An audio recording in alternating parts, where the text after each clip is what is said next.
श्वेता सिंह हमारे साथ हमारे सहयोगी इस वक्त जुड़ चुकी हैं। श्वेता, क्योंकि रूस ने इनकार किया, अभी इस शुरुआती जांच में ये लग रहा है कि रूस ने नहीं किया है ये हमला, लेकिन फिर भी ये मिसाइल अटैक हुआ कहां से ये पता करना भी जरूरी है। देखिए, युद्ध के समय इस तरह की चीजें होती हैं। युद्ध की शुरुआत में रूस की तरफ से ये कोशिशें हो रही थी दिखाने की कि यूक्रेन की तरफ से भी किस तरह का अग्रेशन हो रहा है, और उस समय बेलारूस का एक मामला सामने आया था। अब जेलेंस्की बहुत दिनों से चाह रहे हैं कि किसी तरीके से वापस अटेंशन आए, क्योंकि एक समय होता है जिसके बाद जो युद्ध होता है वो स्टैग्नेट कर जाता है। पूरी लड़ाई यूक्रेन के लोगों को ही लड़नी है, यूक्रेन की एक देश के तौर पर ही उसे लड़नी है, और वो शुरुआत से चाह रहा है कि सैन्य तरीके से मदद मिले उन्हें वहां पर कोई आगे आ नहीं रहा है। अब कोई नेटो देश अगर इसमें इन्वॉल्व हो जाता है तो सीधे सीधे इन्वॉल्व होना पड़ेगा जो बाकी देश हैं उन्हें, जिससे ये युद्ध का एक निष्कर्ष आ पाएगा, नतीजा आ पाएगा। इसीलिए आशंका हमेशा ये रहती है कि युद्ध में अगर दो देश इन्वॉल्व हैं तो उसमें क्या एक पर आरोप लगाने वाला दूसरा देश किसी तरीके से ये कोशिश कर रहा हो कि कोई एक तरह से पब्लिक ओपिनियन बने। ये सारी चीजें होती हैं, लेकिन ये केवल आशंकाओं का दौर है।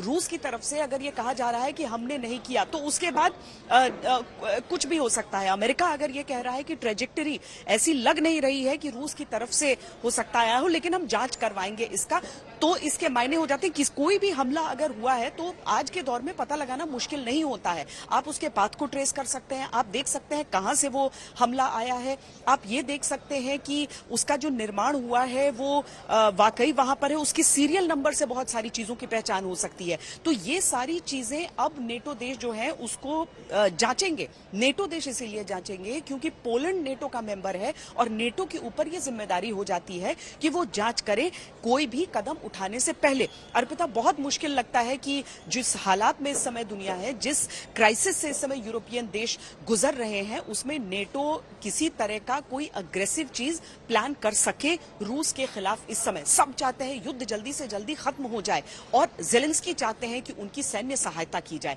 तो अभी ये बहुत पसोपेश की स्थिति है कि वाकई रूस ने इस तरह का हमला किया है जो 50 मील पोलैंड की सीमा में आकर जो मिसाइल गिरी है और लोगों की जान गई है, या फिर इसमें साजिश की कुछ कड़ियां हो सकती हैं ताकि दुनिया का अटेंशन आए, और एक ऐसे समय पर जब G20 की बैठक यहां पर इंडोनेशिया में चल रही है और सारे बड़े नेता, इसीलिए देखिए ना, G20 की बैठकों को थोड़ी देर के लिए फेरबदल उसमें करके G7 की बैठक यहां पर कर ली गई, क्योंकि सब सदस्य देशों के नेता यहां पर मौजूद थे। जो बाइडेन ने अपने कुछ बायलैटरल्स को फेरबदल किया और यहीं पर वो मुलाकात कर ली।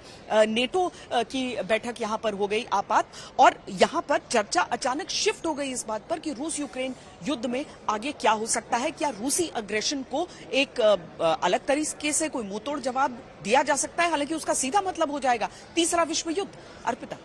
बिल्कुल श्वेता, रहिए जरा आप साथ। तो देखिए, एक तरफ अब ये जांच हो रही है कि ये मिसाइल कहां से दागी गई, लेकिन इस वक्त सबकी कोशिश यही है, जैसा श्वेता भी कह रही थी, कि युद्ध ना हो।